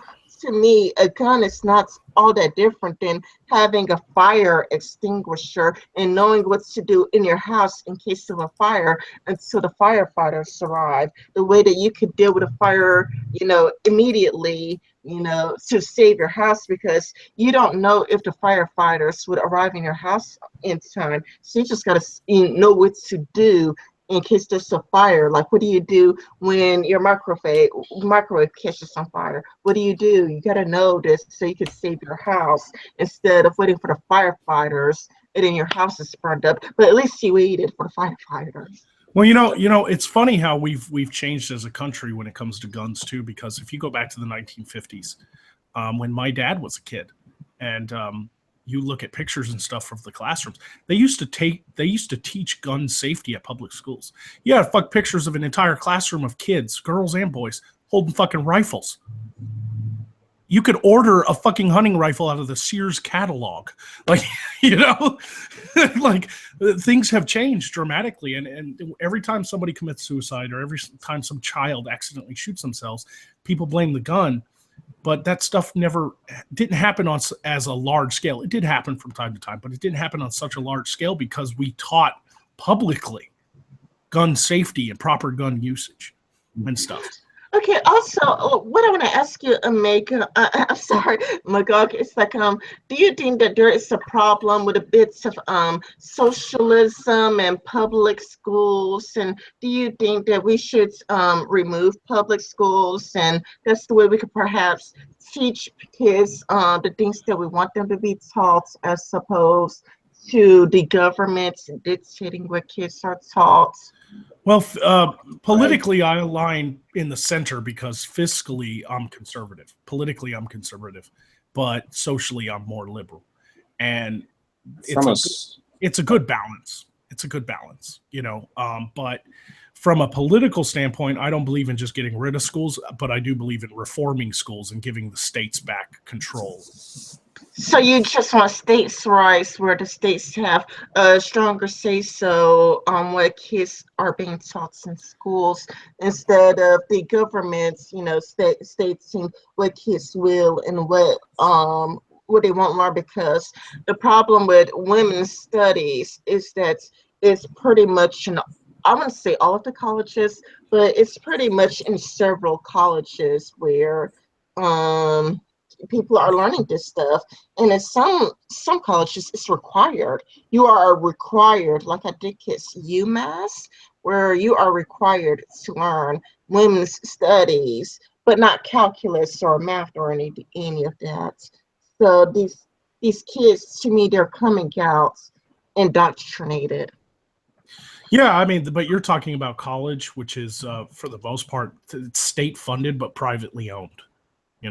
Colleges have board of directors and stuff like that. They're not public schools necessarily, not like high schools and middle schools and elementary schools. What it really takes is a reformation of the educational system. One of the worst things that could have possibly happened was the federal government getting involved in states' public education, and that's because every state is different, has different people, has a slightly different culture. And things that need to be taught in a particular state might not go across the board like federal government and does. So standardized testing is one of the worst things ever. It sets the bar too low. Curve grading, so that the kids who suck can pass the class. It brings down the grades of top students. That's just wrong, you know. Oh yeah, there was a shit ton of curve rating. You know, I've always hated that. Like and it happens in college too. My physical science class, I did really well, because my teacher graded on a curve, there was people in that class that were lazy as fuck, didn't put forth the effort. They made a D on their test, and it got turned into a C, so they could pass. And my A got turned into a B. Yeah, I don't deserve some of the grades that I got. You know, that fucking pisses me off. Now, you do what you do, you individually. I don't care if you pass the class or not. I'm not judging you. If you're not good at science or math or whatever, you're not good at science or math. I get it. But don't take my grade away when I worked really hard. Don't do that. Yeah, taking away someone at the higher grade doesn't make any sense when it comes to curving. It's like, well, it's an equation. It's about balancing out the class average so that the people left behind can get a slightly higher grade, but the people at top get a slightly lower grade because it's averaging out. Yeah, I don't agree with it if it's at the detriment of the people who actually performed. I don't agree with it, period. You should get the grade you fucking earn. You know? These people come into class and they make a D, but they're like, oh, it'll get turned into a C, even if it had no effect on my grade. They shouldn't get something they didn't earn. It promotes laziness. That makes me think of like socialism and communism, where it's about taking money from the wealthy who probably earned it and giving it to somebody who's as lazy as fuck and probably doesn't care to work and just try to share the wealth, you know. Yeah, that's retarded. You know, if somebody works really, really hard and earned that money, and somebody isn't looking for a job, trying to get a job, I don't see the points of put for the idea of spread the wealth, where somebody who works really hard for their money should lose their money to somebody who is lazy. It really fucks the principle of natural selection like very hard, because you're compensating for people who can't perform. Right. Or don't even want to perform. Like the worst part is don't even want to perform. Like you shouldn't want to take care of. You shouldn't want a welfare system. You should want to be able to take care of yourself instead of wanting to be taken care of through tax dollars. You should be incentivized some way, you know, to take care of yourself. I could see it would be different if you really, really needed it, like you're in a wheelchair or whatnot, and if you just, you know, you're in a wheelchair, you have a missing arm and you need help. But there are people out there who don't try. They just look for their food stamps, look for their welfare check. Welfare check. They don't try to make life better for themselves. There needs to be some type of incentive. We need to incentivize people that, you know, you either look out for yourself or we're taking you off welfare. I'll be very honest. I am personally a lazy, unmotivated person, but even I would prefer to make my own prosperity. And right. in America, like, it comes very easy. Just find something to do. Yeah, I've been at Walmart grocery shopping. And I've gotten in behind ladies who were like, they had 2 shopping carts full of fucking groceries, cereal, fucking steaks, and all this delicious food. And they get to the register, and I'm behind them, and they pull out a fucking EBT card. And I'm sitting there with a basket with some ramen noodles in it, you know? And I'm looking at this lady, and she's buying all this wonderful, fucking delicious looking food. And with the EBT. Yeah, with the EBT card. And then she's like, you know, like, my husband's been out of work. She got a fucking iPhone. She's texting on it while the lady's ringing her up and all this and that. And I'm sitting there looking at her. And when she walks away, I just couldn't help myself. This happened one time. I was like, you're welcome. Yeah, get your husband a fucking job. You know? And I was just like, you're welcome. My tax money hard at work here. Here's my ramen noodles and canned soup. You know, because I've been through hard times. Now I'm doing better now. My YouTube channel's giving me some extra money. I've got, you know, more than, you know, the usual jobs. I finally got some more contracts and stuff. I'm doing well now, but there was a time the past 2 years I've been in school where I lived like a poor student.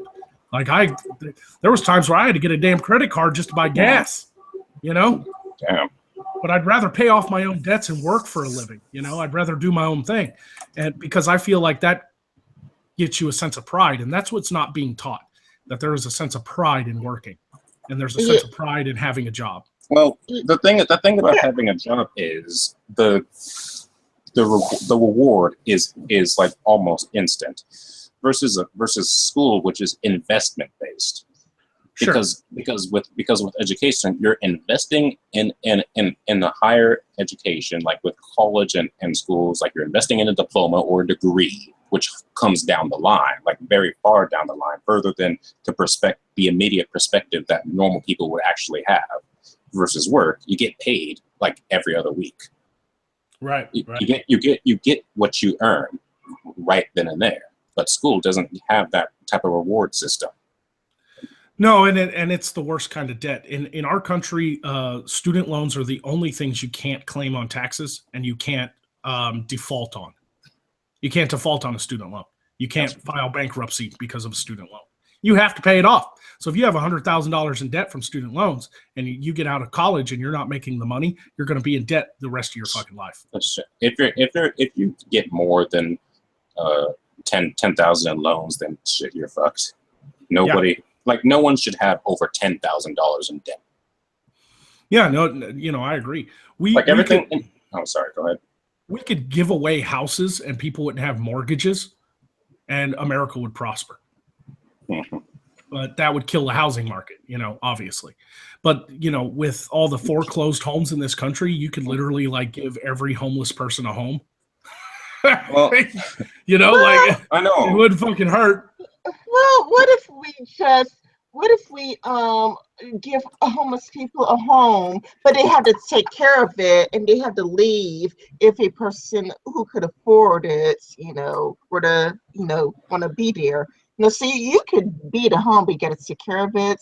And as soon as there's a buyer, you just get transferred to a different home, Well, I notice I said you could. I didn't say we should. Just because there's that many homes lying around, it's only to put into perspective exactly what American life is like. And American life is debt. And honestly, in America, most American households, the largest bill is mortgage and car payment. And if people didn't have those two things, life would actually be a hell of a lot easier. Yeah, America's biggest trait is the despair of others. Yeah. We're measured in that, but that is oftentimes the negative consequence to a free market capitalist society. And so far, that's the best system. Through all its faults, it's the best system we've been able to implement. Yeah. The other systems don't work. They just don't work. Historically, they don't fucking work. Yeah, capitalism works. That's just how it is. It's not perfect, but capitalism works. Nothing's perfect. We can't expect perfection. We just have to have a more ideal system to work with. Well, that's where socialism and communism, they strive for perfection and never can reach it. It's the utopian idea. Because they're not flexible. Well, yeah, not just that. It doesn't conform to human nature. Humans by nature are competitive, and breeding competition breeds innovation, invention. No, but some people naturally have better talents than others. The problem with socialism and communism is that it's unfair to the people who have more talents than others. You are literally punishing people who have more talented. And it's like, being more talented than the person right next to you is wrong for reasons. Yeah, yes, the closest example of socialism that's implemented in America is the U.S. military. Mm-hmm. It completely is run by a rank system. So I was a senior airman I was a A1C, Airman First Class, when I did convoys in Iraq. And because of my job, transportation, I drove convoys. Now, I did get combat pay. However, I got paid the exact same as somebody of the same rank who basically sat in an office and did nothing. Yeah, that's retarded. That's the way the military runs its rank system. Now, you have to run the military that way because it's the military. You can't run society that way, though. So if people want to see how socialism truly does work, join the military. You'll see how it works. You'll be sitting there. You're like, oh, I'm a senior airman in supply. All I do is fucking hand out fucking gear to people. I don't do nothing. It's great. And then some fucking senior airman come in who's a fucking diffuses bombs for EOD, and he's like getting paid the same as you because of the rank. And that's just the way it works. And it has to work that way in the military. Of course it does. But if you try to implement a military style system to an entire society of 400 million people, you're going to have problems. Because doctors should not get paid the same as janitors. Yeah, people would get really, really angry and pissed off that they are working harder. They're doing something that's more important, but they're getting the paid, like you said, the same as a janitor. It's like, wait a minute, what the fuck? The problem with socialism and communism is that it punishes talented people. Well, not just talented people, but people who, because a lot of jobs are paid over what they're actually worth simply because of the social impact they have. So like John Travolta makes $52 million a movie. In a socialist system, he would make practically nothing because he's just an entertainer. He's providing nothing to society but entertainment. And therefore, he shouldn't make $52 million. A lot of Hollywood types don't think about that when they're all like, oh, socialism works. Yeah, okay. You want to lose your big-ass fucking house? You want to lose all that fucking money you get paid per movie? You go right the fuck ahead and implement a socialism system. Because in a socialism system, people who have actual, like, something to give back to better the society, like doctors, firemen, police officers, they do deserve to get paid more than an actor. But that's just not the world we live in, It's relative to demand and value. Yeah, unfortunately, I do think that doctors and surgeons and people who save lives for a living should get paid more than people who just read scripts for a living. However, I do think that YouTube is providing competition for the actors. I would like to address that with the fact that, like, I don't know, like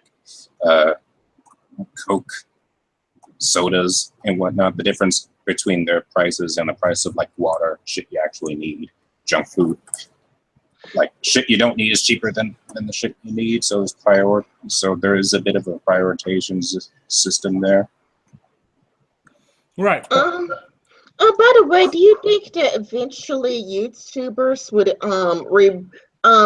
replace actors in the future? Like, not immediately. I'm not saying tomorrow. I'm not saying tomorrow or the next day. But I'm talking about as time goes on, because I do feel like YouTubers are providing some competition for actors and actresses. Like, for example, PewDiePie, he has like 55 million subscribers, and like when you compare him to like Sarah Silverman, who also has a YouTube channel, she's not doing anywhere near close as well. She only has like 100k subs. PewDiePie is killing her in subs, and not only that, but Sarkin of Akkad, he posted this in one of his channels that teenagers, your average teenager, looks up to a YouTube celebrity far more than they look up to like an actor or actress.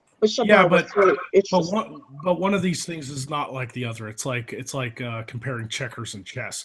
YouTube has become a staple of the entertainment industry in its own way, just like Netflix has and Hulu and stuff, because of the digital age. And yeah, more people are going online for fun content and get rid of their cable. But I don't think YouTube is giving actors and actresses a run for their money. I think YouTube is giving cable companies a run for their money. Oh yeah, that is very true. There will always be a call for high budget film that YouTube just can't provide. One thing it doesn't give a run for its money is fucking education, because people are still going to waste their money on textbooks and tuition. Sure. And for the same shit they can learn on YouTube. Well, there are things out there like more amusing than what's on TV. TV nowadays. Like, there are YouTubers who do comedy. There are YouTubers who do entertainment. Sure, but it's not going to give the big name people a run for their money, because simply put, it's just a different platform altogether. Yeah, people are still going to watch their American Horror Story and fucking Walking Dead. YouTube's not going to change that. Yeah, and YouTube's not going to change what people like to intake. It just adds to it. So, Right. you know, So to be fair, like cinema did, like, I guess, bring plays and shit, make that less popular over the years, decades. Sure, but that was only because of the advent of digital technology being able to bring the play to a little box into your house. But ultimately, it didn't actually kill any industry. It evolved it. Theater evolved to film. That's what we watch on TV is just really fancy theater. It's not. It didn't kill the industry. It evolved it. You know. Well, when you say that's the YouTube industry, it's evolution because I mean there are people on YouTube who did the whole zombie thing. Like I saw some YouTubers who did who dressed up like zombies and they did like different music. They did like Michael Jackson, Gundam style, and they did all the musical acts as a zombie, and that was like really interesting. And for me, at least, I would rather watch YouTube than to turn on the television, for example. I don't turn on cable television anymore, and I personally find people like Sargon and all of these YouTubers to be far more entertaining. Not only that, but they're more likely to talk to you and notice you than these actors and actresses who wouldn't give you the time of day. Not only that, but sitcoms aren't the way it used to be, because of political correctness, because everything has become so PC. Sitcoms aren't really all that good anymore, and the only thing that you could do is just reproduce something you've already seen a million times. For me, I haven't really seen a funny sitcom in a really long time. It's just repeats over and over again. Like it's different people, but it's the same shit with different people, Yeah, but once again, you're comparing YouTube, where people are going for entertainment, and sitcoms specifically. But there's drama shows that are just like Walking Dead, like and Game of Thrones and shit. That's just too high budget for anybody on YouTube to do solo. Yeah. Like PewDiePie, you name PewDiePie, he's the exception, not the rule. Yeah, point is there is still demand for cable. And there's still demand for film, like theater movies. You can't make the Avengers on YouTube. You can't do it. You need millions of dollars and 1,000 people working on it, There's always going to be a demand for those bigger projects. Yeah, there's just different breeds of entertainment altogether. Right. So you are right, Rin. People are going to YouTube for their entertainment and giving up on a lot of the basic cable stuff and the stupid shows. But people are always going to want that bigger budget, well-written, high quality stuff too. So it's just a different platform. I think that the basic cable stuff like sitcoms and goofy shows like that are moving to the internet. But you're never going to replace going to the movie theater and seeing your fucking favorite action heroes battle it out on the big screen. You're never going to get rid of that. Yeah, there is a difference between YouTube and a high budget film. Like there is going to be a difference between entertaining YouTubers and Resident Evil movie, Funny thing is, if they switched completely to Redbox, then the theaters would be out of business, probably, except for maybe Regency. No, I mean I think that theaters are evolving too. My theater here that I like to go to just remodeled, and they put in like lazy boys. Oh, right. And fucking fancy ass like sound equipment, all new screens and everything. They're evolving to match a market. It's a smaller market because a lot of people would rather just rent a movie online and stream it when it comes out. But there's still a demand to go see the big screen. And that'll never really go away. It'll shrink a little bit. There won't be as many theaters. Well, yeah, shrink. Well, Sticks Hexenhammer brought up a good point. He says that whenever a person comes out with a new movie, like instead of it putting it in a theater, why not send it to your own computer when they, have a new movie? Like you could just have like a subscription or whatnot, or an app or whatever, and That's where piracy comes in. Right, but to get high quality, like I see that happening. Within the next 5 years, I guarantee you, some website will come out called newmovies.com, and you will get whatever movie's in the theater streamed to your computer for a monthly subscription of like $5.99. Oh yeah, subscription based. Yeah, so you don't have to go to the movie theater. Any brand new movie that comes out, and it won't be some cam pirate thing with somebody holding a camera in a theater. Oh, It'll finally. be a high quality. I can see that happening in the future, where you could get like a subscription, kind of like Netflix, but whatever's in the movie that time, you could just get it through your computer. I'd subscribe to that.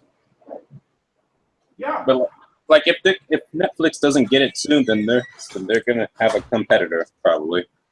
Yeah, Netflix might be able to do something like that in the future.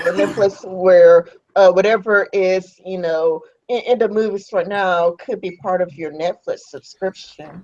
Yeah, but theaters still, even if something like that comes out, theaters still won't completely go away because true. People also like the experience. People want date night. People want to go out and hang out with people and go to the movies together. It'll just fill another void, is all it'll do. I don't know. People are becoming increasingly antisocial because of the internet, I think. Yeah, but that'll swing the other way. It always does. But if you do it in a streaming format, that you're watching among others. Sure. Now that's the problem with that kind of format. You would have to do it monthly subscription to get the money because there's no stopping people from getting together all at a house and paying the one time, see a movie. Yeah, but even so, it's like Netflix. Imagine if Netflix did that. There's millions of Netflix subscribers. And they'll conquer it. It'll happen eventually, but I still think that even if theaters start closing down, not all of them will go away. Because it is still kind of like one of those things. It's the great American experience. Yeah, because times do evolve because we don't use the cassette player anymore, for example, or we don't use the record player for example, because a record player is just a relic of the past. So it's a cassette player or a VCR. Those are relics of the past now. It's simply an outdated system. Sure. Now we're in the digital age where things are a bit easier. But the theater still we're talking about an outdated technology compared to an outdated tradition, and outdated traditions don't go away as easily. Yeah, that is true. The drive-in movie theater went away because people didn't want to sit in their car with the fucking out in the freezing cold or something, or it start to rain, they can't see the screen. There were environmental reasons that the drive-in movie theaters died. But high-tech movie theaters with big-ass IMAX-sized screens and sound systems and fucking lazy boy chairs instead of those hard wood chairs that old theaters used to have, stadium seating so you can see over the people's heads in front of you. These things are not going away because they're an experience that an entire family, even though it's costly, like to do from time to time.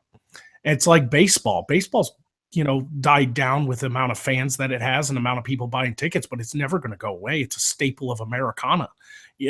Those traditions are not going to die that easily with the digital age. Not until something heavy comes along like virtual reality that makes you feel like you're in the movie theater because you plugged a wire into your head. But, until something like that happens. Actually, I do think that something like that is sort of kind of in a making. Isn't it called like a Google goggles, I think it's called, where you could put the goggles around your head and it could give you like a realistic experience. I think it's called Google goggles today. Yeah, they're always working on that, but until full VR comes around, which is like sensation VR, which allows your brain to actually feel the sensation of being in a place that you're really not, that's all just going to be a gimmick. Like, people like it because the 360 view, and it's a nice experience. Feels like you're kind of there, but you also know you're not. Until they can plug us into a matrix type digital world, traditional medias are still going to be around. They're just going to be less. They're just going to be more of a I'm trying to find the right word, but they're going to be more of just like let's go do that because it's an experience. It's like trying to say restaurants would die out just because there's takeout food now. That didn't happen. People still like to go to restaurants from time to time and sit down and have a meal. They don't, just because food comes to your door now because you can order takeout or you can go to a drive-through doesn't mean that traditional restaurants died out. And it's the same with like cell phones and everything like that. I mean, you got people fucking have cell phones that are like, oh, I can get anything on this cell phone. The Kindle, that's a perfect, people thought the Kindle would kill traditional books. Like people wouldn't want to hold a book in their hand or carry a book around because now you have a Kindle that has 10,000 books on it. Well, that just didn't happen. It's not true. In fact, it had an opposite effect. People had their Kindle, but they were still buying books because they like the texture of the page. They like the smell of a brand new book. They like the sound that the spine makes when you first crack it open. These are human experiences that you don't just get rid of. Okay, I'm back. What are you saying? Books, you say? Oh, no, we're not getting rid of books anytime soon. Yeah, well, I was just trying to compare the differences between technology and how people think it's going to destroy an entire media or tradition, and it actually ends up not. It doesn't destroy it. It's just a setback. It just doesn't. No, it's not even a setback. It's just another medium. Some people use their Kindle because they're on the go, but they also turn around and buy real books too. Yeah, books aren't going anywhere. And that was just an example, but it's the same with movie theaters and baseball games and football games. Yeah, I have a big screen television that I could stream the Super Bowl on, and it's amazing quality picture. And they have cameras now that fly down onto the field, and you can see behind the fucking quarterback and shit. Like it's not like just a stationary shot like in the 80s. And I would still rather go to a real football game. Oh yeah, but I still love my Kindle though. I absolutely positively love my Kindle. To me, it's more convenient than an actual book. But I think that the reason why books are still selling is because sometimes the book you can get that for like 1 cent, plus shipping and handling. But for a Kindle, you're spending like $19. It's like, well, which is cheaper? A book that's going to cost me 1 cent plus shipping and handling, or a Kindle that's going to cost me like $20. I would rather spend whichever's cheaper. And not only that, but not everything is available through Kindle. I mean, I wish, but there are some books that you could simply not get through Kindle. Right. Like I said, you can't kill the human experience. It's just a new technology that people try out, but inevitably it just becomes part of the market. It doesn't kill the industry. It may hurt it a little, but it doesn't kill it. And it's the same with movie theaters. Even if we could stream brand new movies to our television that are out in theaters right now and they're high quality and you pay a monthly subscription, I guarantee you'd still have people go, you know what, let's actually go to the movie theater tonight, I'm not sure about that, but there's no way we could prove or disprove a hypothesis until it's put into action. Like until something like this is actually happening, there's no real way of knowing for sure. Well, yeah, because it's anecdotal. Like me personally, I love the movie theater. I love the whole experience. I don't care that it costs me $12.95 for a ticket and they rape you at the concession stand. I sneak my beer in anyway. Fuck it. But it's easy to sneak in shit. Yeah, because they're not cops. They can't search you. Honestly, being in a theater is better than sitting at home on your fucking computer watching a new movie. Yeah, even if you got a big screen television and a comfy couch, people may watch movies more at home, but every now and again, like me personally, every now and again, I just really want to see a movie on the big screen. For me, I don't feel that way personally. Like for me, I don't really go to the movies anymore because I would rather wait and just watch it on. I would rather wait and watch it from Netflix. For me, that's me though. The only problem with watching in movies is you can't pause when you have to go take a wee willy. Yeah. I mean, there's negative parts of the experience, but I'll give you another example of how these human experience type medias just don't die. They dampen down. I'll give you a perfect example. Arcades. Oh yeah. Arcades used to be the shit. But ever since the home consoles and the computers and stuff, people stopped going to the arcades. However, now look what's happening. You got places like Dave and Buster's, who are like an adult arcade. And I have here in Little Rock, there's an arcade that has every traditional 80s and 90s arcade machine in it for free. All you pay is at the door, and it doesn't even take tokens. You just go up and play them. Oh, and that's fucking nice. it's a smash fucking hit, man. Everybody's going to that. Nostalgia does not go away. Human traditions and these physical experiences don't go away. They may dampen, they may lighten up, but they never go away. Yeah. You know? Because for me in Alabama, all of the arcade places, well, maybe not all of the arcade places, but at least where I live in a small town, so I don't want to name the place because you could easily find me. But at least where I live, all of the arcade places have closed down. But the main city should still have them though. But for me, living in a small town, and I don't want to dox myself, but in my small town, all of the arcades have closed down. Yeah, but like I'll give you another example. Just because I can download slot machines on my phone and play the app doesn't mean casinos are dying. That's a good one. That's a really good one. Because you can't make money from the app. Well, some of them you can. God damn it. Some of them, I mean, it's not like traditional winnings, but Well, to be fair, when it comes to casinos, they also tend to have strippers. And which guy wants to miss having a lap dance from a stripper? You know, I don't know. I could animate it in 3D. yeah, no, I'm talking about the casino floor. You know, yeah, playing but the games. it's still, when it comes to casinos, you're talking about Vegas, and that usually also has lots of strippers. And who would want to miss all the strippers, though? Well, see, That's part of the life experience as well. it's easy. You can have all that at home. Just have two screens, one for poker, one for fucking porn. Yeah, but you got to understand too that you've kind of proven my point. It's part of the experience. And it's the same with movie theaters. It's the same with arcades. People sometimes just want the experience. They want everything that comes with it. YouTube ain't. I did think sex sells because who would want to miss the opportunity to perhaps put some $1 bill inside of a stripper's underwear or potentially get kissed by a stripper? Yeah, that is literally the same as the movie theater. Who doesn't want the experience every now and again of taking a pretty girl on a date? Yeah, only every now and again, because I ain't fond of spending $15 just to watch 2 hours of film. Well, it's the same with casinos. I only go to the fucking Tunica now and again. I don't fucking, like I don't go there every fucking weekend. That's just sad. Yes, that's very sad. Yeah, but at the exact same time, who wants to be sitting by, the smelly person at the movies? Because sometimes you could be sitting by a person who stinks really bad, or people would bring their kids and they're yelling and screaming at the back the whole time. Yeah, but that's rare. They don't take you to rated R films. Yeah, it's a matter of what kind of theater too. I mean, like I said, theaters are evolving. They've got space between the seats now. They got these massive lazy boys. They got stadium seating, so you can't get a guy with a massive afro sit in front of you and block the screen. You can't even see the people fucking in front or behind you.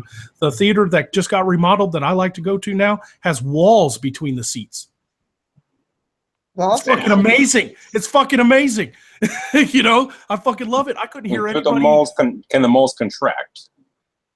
No, it's like a little cubicle type thing. But it's like, it's like a screen. Like if you want to sit next to your wife and hold her hand and stuff, they fold back, Oh, good. But, yeah, that's what I meant. But like the wall behind the seat too is like fucking 4 foot high, so you can't even hear the people. It's like soundproof too, so you can't hear people rustling their fucking paper wrappers.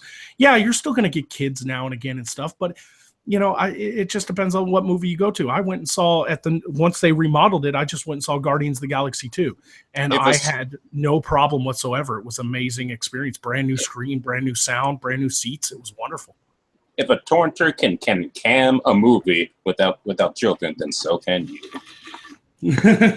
Like the odds of having a bad movie experience are very, very low. Yeah, they really are. And people aren't going to the movie theaters like they used to. I've gone to movies on opening nights, And I'm like, man, there's still seats in here. I can remember being a teenager and opening night, you're in a line. I watched Alien Covenant. There weren't that many open seats. Yeah. I mean, people are shifting away from it because of the economic times. But I guarantee you, if the economy ever improved in America and people had money to spend, they'd be going back to the theaters. They'd be going to baseball games live. They'd be going to football games, basketball. They'd be spending their money on the things they enjoy instead of trying to find an alternative like Netflix. Like it wouldn't kill the industry. It's all about economics.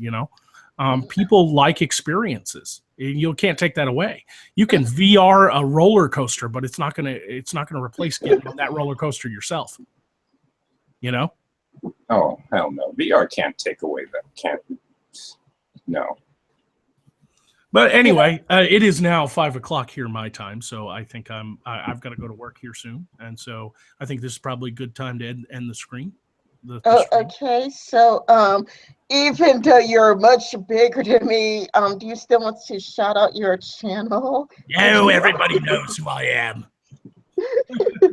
Yeah, yeah, everybody knows who you are, but I usually let people shout outs and show their channels so that they could get extra people, but I'm pretty sure people already know who you are. Oh yeah. Yeah. Okay, Stigma, do you have a YouTube channel that you would like to share? I mean, No. yeah, I do, but there's nothing really to show, to be honest. Like so you don't have any new videos coming out? Well, I don't have a general system of entertainment to provide these wonderful people. Okay, so we'll just end it here. Good night, everybody. Bye. Good night. Good night.